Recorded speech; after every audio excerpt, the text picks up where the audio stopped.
Guess what day it is? Hey, Mike. What day is it? What day is it? It's hump day. Whoop, whoop. Who doesn't like the ad with the camel? Everybody loves it. Who doesn't love another tank? We got a Jagdpanther. We got a Jagdpanther. We say it in the Brug, the Jagdpanther. Or Panzerjäger, Jagdpanther, Skudkvis's 173 Spate version. Okay, great. I don't speak German, guys. I've proven that. In the German tank forums, they're like, this guy's just messing with us now. He's going to unbox another German tank and just throw it all over the place and be like, no, this is discontinued. Still easily available online. I got this one. Oh, boy. Did I get this for a song?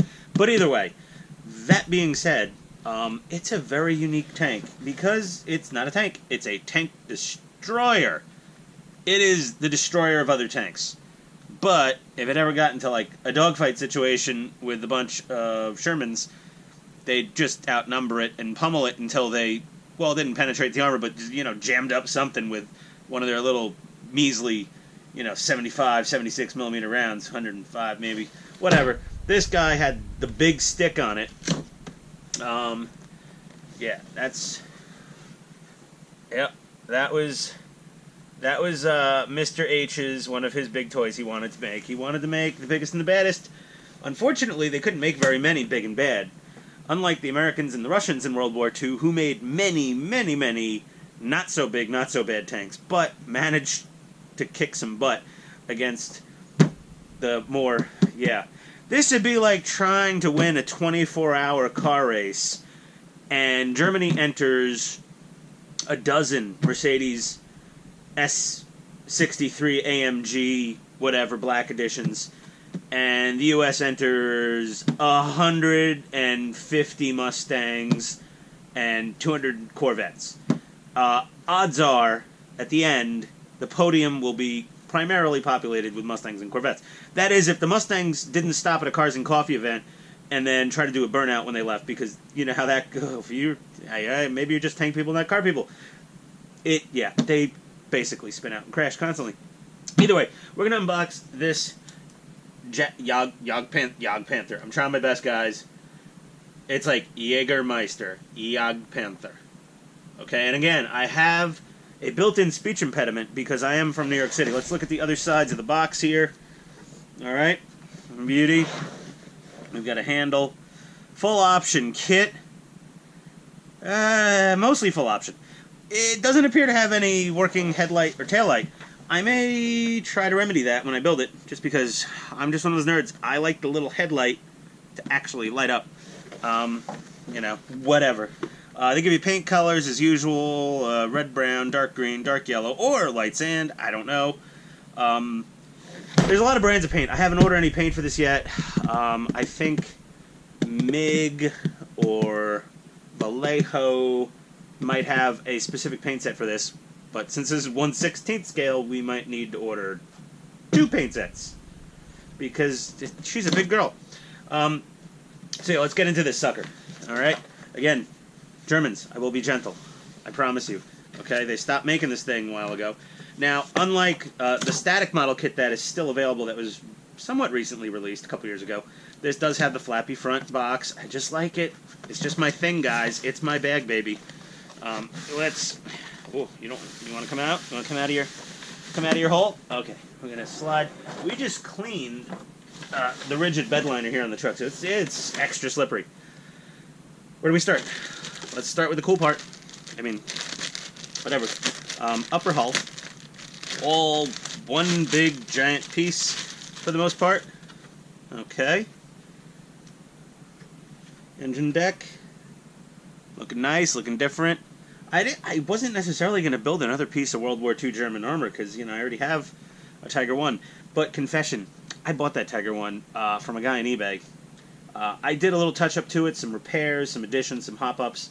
But for the most part, I didn't really build it, So I figure, let me build one of these guys here. The Tiger I deal on eBay was also too good to pass up. I did add headlights to the Tiger I. I got some die-cast headlight housings from one of the usual suspects. Edo armor or Shumo via them or something. But yeah, upper hull looks really sweet. Very nice. Let's just get you back in there. Protect you. Hard to get... Well, actually, I could get spare parts of this. I want to see if there's any updated sprues in the static model. Because it said something about updated sprues, but here we have some plastic bits and hub covers and tow hook things and muzzle brake and the flash arresters for the exhaust, and that all looks very nice. And some... Oh, what's this cool little engine cover doohickey thingamajobber? Some rear hull parts, some sprocket drive area components, fake wood block we're going to have to paint. I got the camera pretty high, because the back of the truck is pretty high. I mean, she's aired down to the ground, but still pretty tall. So here's the... I'll just take this out of the bag. We're going to replace most of this. This is the Trunnion Assembly, most of it, and the bits for the... Come out of your bag, please. Okay. This is the Trunnion Assembly, and since this does not have a rotating turret, what they did for this was the barrel goes not only up and down, just like a normal man, it also goes side to side, which apparently there's a medication for now, as far as I've seen on TV, is if your phallic system is skewed left or rightwards. They have a pill for that or something. I'm scared to even find out.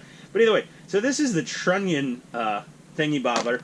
And then recently on the forums, Robert from Ito Armor and the famous Daryl Turner decided to do a rerun of Daryl Turner's original upgrade for this tank. And these are all little tiny bits here. But basically, they made a machined aluminum trunnion assembly. This is held together for shipping purposes. Again, there's lots of little screws. There's steel elevation arms for the stock Tamiya elevation units. It's pretty sweet. I get on this short-term pre-order. He may have one or two left by the viewing of this video. This is going to go up tonight. But yeah, Daryl Turner's upgraded trunnion from Ito Armor. Again, if enough people are buying this tank and enough people hound him, I'm sure this won't be the last time that Mr. Turner is put back into service for the good of the modeling community. That's tough. Metal. This, fine. I mean, it's Tamiya, it's ABS, but it's got a little slop to it, and apparently it's a wear point. I don't know. More plastic bits, and little fire extinguisher, and part of the headlight housings, and no way to put lights in these necessarily. I may see if I can order something aftermarket and add a light, a la my Tiger 1. Road wheels, spare track links for to decorate the side of the tank with. Looks good. The road wheels look good. They're Tamiya.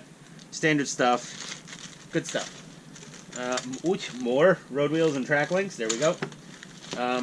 Rear of the lower hull. Right there. Nice. There's some more upgrades from Ito Armor. Some more Shumo kits parts.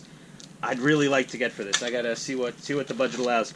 Now here's for the front. Here's the main gun mantlet, and here's the surround. Now I want to look at this, because they have a resin upgrade. Ito Armor has one. Well, I guess it's from Shumo Kits. And it's supposed to be a more highly textured version of this, with some more casting marks. This looks pretty nice. I may go and see if Robert wants to do a deal for a couple pieces here. They also have a back door, highly detailed resin with full interior door details, which looks good, and it's fully functional and stuff, so opens and closes and all that. I'm probably gonna hit up the Ito Armor website for more of that. Also, if you guys are overseas, if you're in Europe or whatever, I mean, you could just go straight to shumokits.com or .net or to axelsmodelbau.de or something like that. You'll find it easy enough. There's upgrades. These are some tow cable bits, some little plastic schmageggies. I'm not quite sure. All of these, just upgrades for all this stuff. I mean, this kit's an older kit. Here's our manual. Dokument. They like using K's instead of C's, I guess. Oh, that is the how to drive your tank. There you go. And then, you know, standard thing. Not as fancy as the 2A6. Remember, we had that cool hard plastic file portfolio thing, and I've never seen that before. I only saw it in 2A6. And speaking of the 2A6, I said every tank I ever got was an aluminum folded bathtub. Well, I'm not 100%. I was a little wrong there. So my M26 Pershing was a plastic bathtub, but it had a full metal set of like bottom and side braces that bolted into it to really stiffen it up. So I wasn't 100% wrong. I also wasn't 100% right. Tamiya has done, you know, the plastic bathtubs. But that being said, I'm hoping for better in this. Yes, we get better in this kit. Okay, so this is, let's just go in order here of what we pull out. Fun stuff. Let's just, well, what are we missing? Oh, 321, 121, some silver. Okay, we got our decals, some other stuff there. We're gonna leave those in the bottom. Our sticky schmoo thread lock. We got, hey, look, we got string. What is this? A cat toy we're building? No. We're gonna get some upgrades. We're gonna get some proper metal cables and whatnot. And there's some battery adapters and some wiring harnesses. Looks very similar to stuff that was in my Pershing or my M51. Here's a couple of those elevation motors for the trunnion, for the barrel, side to side and up and down for the, you know, around the world baby action. And we got another. There's a lot of pre-assembled things in here. Some sort of. This looks like. This is probably the recoil assembly. Wow, nice. They put everything together for us, kind of here. Some of the old kits, you know, they got some nice surprises. You know, sometimes Tamiya would build some stuff for you. And some of the newer kits, they're just like, you're on your own, butthead. Get it figured out. We got some photo etch grills here. Those are nice.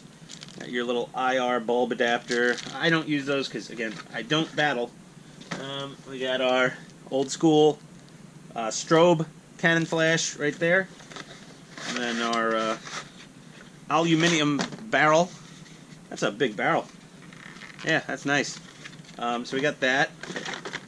Got our, oh, look at this. Look at this. They build our speaker box for us for this.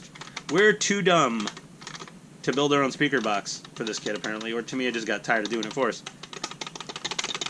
Something's a little loose. I'm gonna tighten all the screws up.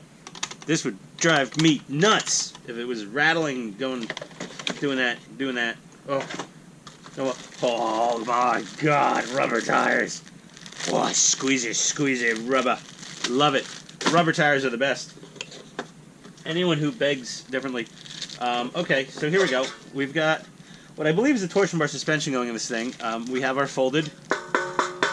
Yeah, you know what? This is standard thickness. That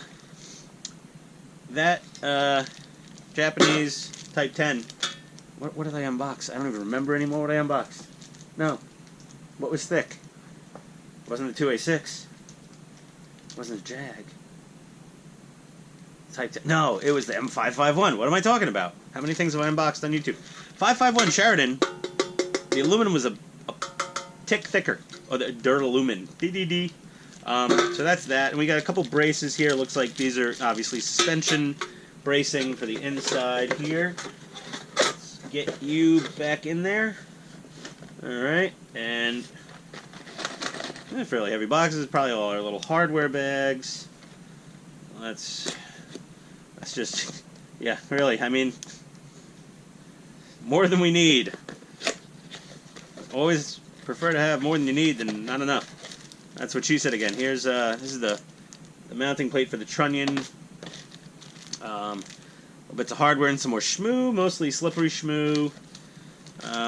Metal, okay, this looks like, yeah, little flat torsion bar bars and stuff for the track tensioner. And yeah, screw bags, parts bags, some metal wheelie parts. Not 100% sure what those are for yet. Those are probably return roller bits. More of those. E. Okay, we got oil light bronze bushings. I've already ordered bearings. They're on their way. We got axle shafts, full metal swing arms as we want, and another bag of full metal bits and pieces that go in the chassis, and then some more screws, and then a little platform. This probably goes over the torsion springs to make a platform for the DMD units, I'm assuming. I had a cursory look through the instructions online for this tank.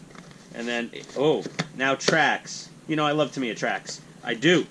And they're great. And they're good. And here they are. A little tape. Okay. And they're resin. And they're not connected yet. And something with the instructions, I don't know if it tells you to take a few links out or something. But yeah, they're nice and they're fine. 5, 5, 6, 4, 10, 9, 8, 2, 3, 7. There's numbers on these things, but they don't quite go in order unless I'm dyslexic or quasi. 5, 4, 5, 8, 9, 3, 3, 8, 2, 2. Do you see these numbers? What do those numbers mean? I don't get it. I'm confused. These two, these are kind of, oh, see, those are kinked together. There we go. Okay. You know what? They're fine. I'm sure they'll break. I'm sure they'll break in and move, but they're a little stiff. Now, I'm not one to normally do metal tracks unless there's what I feel a defect in the design of the Tamiya stock resin tracks. As is the case with the Japanese Type 10, I did the metal tracks with rubber pads. I wanted to mimic the road configuration of the Tank Plus. The very thin plastic details of the Tamiya Japanese Type 10 tracks would wear out instantly on anything harder than the dirt. So on eBay, got me a set of these. Metal, cast metal of some form track of an unknown origin and manufacturing brand because they were $33.89 plus shipping. I mean, $33 and that's from America. That's from Bethlehem, Pennsylvania. So they said used, complete, but these were clearly Shelf Queen tracks. They have no wear whatsoever on them. Maybe a little dust, but no wear. So I got a set of these for less than $40. That's a deal. This whole thing's been win-win-win. Just deal. Special parts from Dow Turner available. Like, everything's lining up. Had to do this. So, and they're heavy. And these aftermarket tracks came with you know, sprockets and idlers and some spare metal track links. They were a good deal. And inside of this box, oh, this is heavy. What could be in here? Oh, yeah, this has got to be transmissions. Let's take a look. Okay, pre-built transmissions. I think these are the same ones that were in my M51 Super Sherman, or damn similar. Pretty much the same. They got standoffs on the bottom. They're all built already. They look, yeah, they're pre-greased. I usually add just a smidge. Mwah. Just enough. Salt and pepper to taste. So, grease to taste. A little extra. Those are fine. Let's wrap those back up. Look at these German guys got me all scared for fallout, and I'm like, I'm being careful with things. Look at me acting a fool here, and then, oh, the forums are very upset with you, Mr. Scorch. You were very rough on the parts. I was not respectful of the model. And okay. Here's our metal sprockets and things. Yeah, these look slightly different than the metal sprockets and whatnot that came with the metal tracks that I got, but this is stapled together. I'm not messing with it right now. Those are gonna go there. There's nothing under here except if you're in Japan, it was very likely to be a Futaba or Tamiya rebranded Futaba radio. And here's our DMD multifunction MF04 and our DMD Control T03 version 2. Old school stuff, guys. This is how all the older tanks are, but yeah. So I'm familiar with these. So this looks like it's going to be pretty fun to build. Right after... sorry about the noise when I rotate the camera. Right after that guy. Yep. 2A6, Sport Tune motor. Box of goodies from Hong Kong RC on there. And I don't know what radio I'm using on what. I mean, probably the fine spec on the 2A6 and the 4YWD on the Jagdpanther. Jaeger bombs, so that's probably going to be that. This was like an uneventful unboxing because there was really no complaints about this thing other than let's take the view back down so you can see my hand motions. Like, that makes a damn difference. No one cares about my hand motions. Most people don't even care about my videos. So that's fine.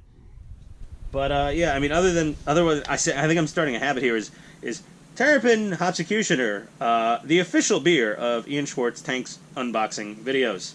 There we go. Thanks, Terrapin. Well, not thanks. I gave you the money for this beer. But thanks for making my unboxing beers. So, yeah, we're gonna put this all away. I'm gonna tuck her away. The next video. Let me catch my breath. The next video, we're starting to build on that Leopard 2A6. Yep. Now, am I going to get it done in a month, like I did the M551? I don't know. That's a bit more complicated tank, plus I'm dealing with aftermarket upgrades galore. I don't know if I'm going to have to hunt for screws, overnight parts from Japan, a la Fast and Furious, or just, well, just drive to Hobbytown, USA, and pay too much for a bunch of machine screws. Yeah. We'll get started on it. It's gonna be you'll like it. It's gonna be different than most other 2A6 builds that you've ever seen on YouTube. I promise you that. It's gonna be not 100% unique, but it's gonna be different. It's gonna be, alright, should I say it? It's gonna be a what-if tank. Oh, some people love them, some people hate them. But what if? Yeah, exactly. It's kind of like, you know, some people do some German what ifs, like after the war was kind of just, yeah, it's over. People were building things like fictitious, like, oh, what would this tank look like in July of 1946 or something if Germany was still in it? Who knows? Yeah, they'd have laser beams on the tops. They'd have frickin' sharks with frickin' laser beams on their heads. You know, going up and down the English Channel, eating people and shooting holes in the boats and then eating the survivors after the things. Forget it. Okay, they're training dolphins to blow up things in submarine. I don't know. Okay, we're all done, guys. That was a rather quick unboxing, and I can kind of just leave this here now since it's on the truck. But I can't leave it on the truck because the truck has not moved in a year. And this is a cool truck. This is a 2002 F-150 SVT Lightning. This is a special truck. I bought this new 2002, so that was 17-ish years ago. I've had it ever since, and just moved in about a year. I had a problem with the radiator fan system. The controller was pakakta. So I just got that actually fixed the other day. That's why I've been a little behind on the tank videos. I was fixing a real vehicle. And I got to pull it out of the garage and do its annual oil change on it that hasn't been done in probably 2.5 years. Charge up the air conditioning system because that's depleted. And this is Georgia, guys. It's hot as the dickens out right now. And then maybe go for a joyride on the weekend. That might be nice. So, once this girl's up and running, I may forget about tank building for a couple hours here and there. But don't worry, I am dedicated to the cause. The 2A6 will be built with my special patent pending style of snark, conjecture, and off-topic commentaries. Seriously, I didn't have a lot of beers tonight. It's the camera thing. You start stuttering. You guys try to make a video, one take, no edits, see if you stutter. Not that easy. The best YouTubers in the world, they'll do the bloopers at the end of the episode where they were trying to pronounce something mundane, like, well, the airbag is located behind this panel, and they just mess it up. And I think even Andy Javi had go to. I think one time he did a couple bloopers. And we're gonna attach the wing to the aileron. It just everybody messes up. Either way, cool ass tank, destroyer, not a tank, tank destroyer. It's like 551, not a tank, armored fighting vehicle, armored reconnaissance fighting armored vehicle, tactical beer can. This thing is not a tactical beer can. This is basically a movable bunker with a cannon in it. This is cool as hell. So I can't wait to build this, but I have to build the 2A6 first. She needs built. This needs oil and AC, and probably gasoline. Oh, maybe some fuel stable. Oh, I don't know what the gas in this thing. Whatever. Not your problem. Totally different subject matter. Either way, thanks guys for watching unboxing. Like, subscribe, blah blah blah blah blah blah blah blah blah blah. Happy Hump Day, boys.